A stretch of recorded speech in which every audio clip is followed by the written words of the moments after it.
All right, guys, so we covered verbal communication. Now we are on to nonverbal communication, which is my favorite. All right, so your lesson objectives for today are: we are going to examine the nonverbal forms of communication, functions, characteristics, interpretation of each. We want you to understand the importance of nonverbal behavior in the communication of healthcare workers with patients and coworkers. And by the end, you should be able to employ eye contact, facial expressions, gestures, or touch to act out a dialogue. All right, so nonverbal communication. All right, it says exactly that. It's nonverbal, all right? So it does not require speaking or writing for that matter, all right? It can be used in combination with verbal communication, and a lot of times it is used in combination with verbal communication. All right, it can also be used as a method of communication for those who are unable to speak, all right? So Albert Moravian has a rule, all right? And his rule is the 738-55 rule of personal communication. All right, we covered some of this a little bit and I've introduced you to it. But just as a reminder, 38% is the tone of your voice. 55% is body language. That is your nonverbal portion of communication. And then 7%, only 7% is your actual words spoken. All right, so over half of what is communicated non-verbally.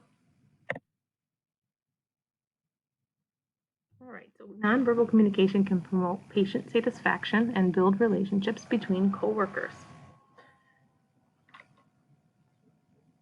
All right, when you communicate without words, you are adding a lot to the conversation. So there are 4 types: eye contact, facial expressions, gestures, and touch.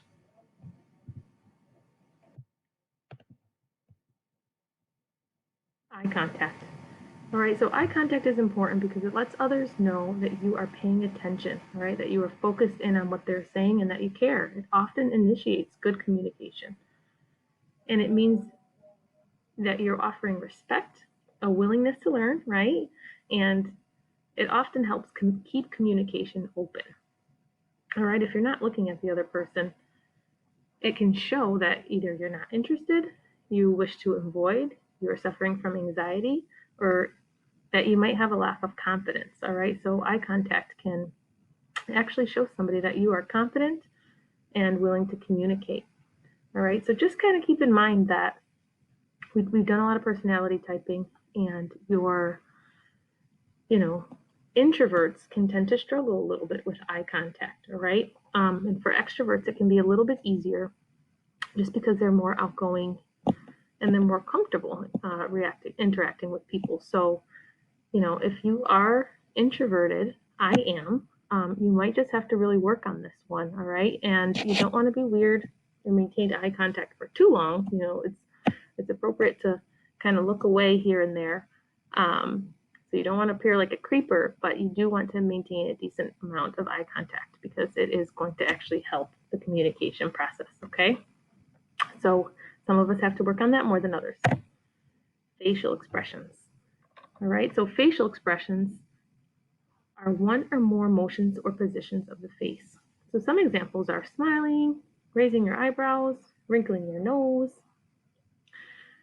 All right, they may convey a different message than what is being said. All right, so again, remember 55% comes from these other cues. So your keyword here, convey, which we've already done once, is to say, tell, or express. All right, so it's telling or expressing a different message than what is being said sometimes, okay? So just be aware of that when you're communicating. All right, so take a look at these 7 universally acceptable motions and see, kind of quiz yourself, see if you can guess which is displaying what.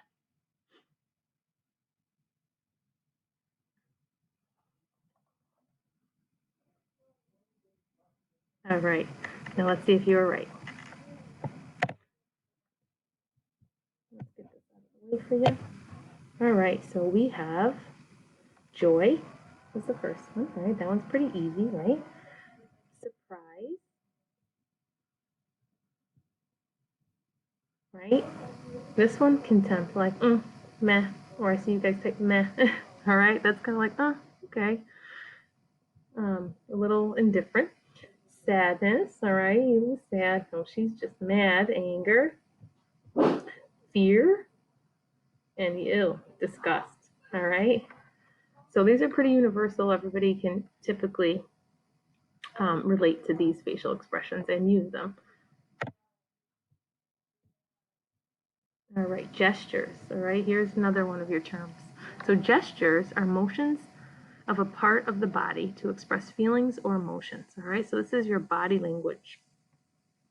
Some examples are shrugging your shoulders, clenching your fists, nodding your head, crossing your arms, and even pointing your finger, right?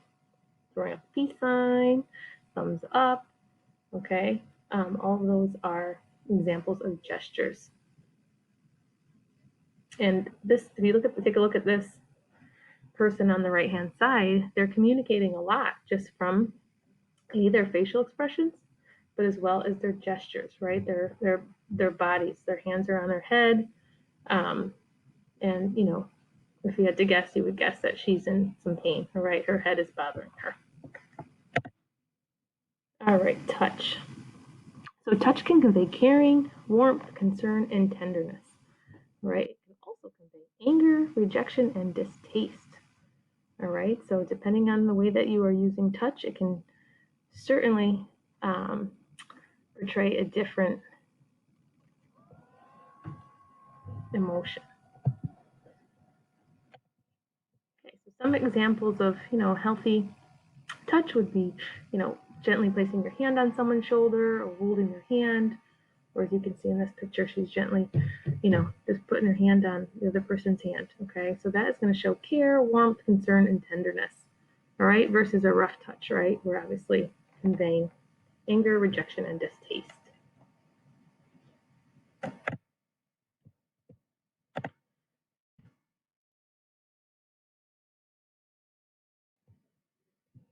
All right, and if you were in the classroom, we'd be playing charades.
All right, guys, so the key here is, everybody's got a story, all right? So try to pay a little closer attention to what they are um, expressing, okay? And not just listening to what they're saying, all right? So that video was a perfect example of another one of your key terms, empathy, right? So what did we say empathy was?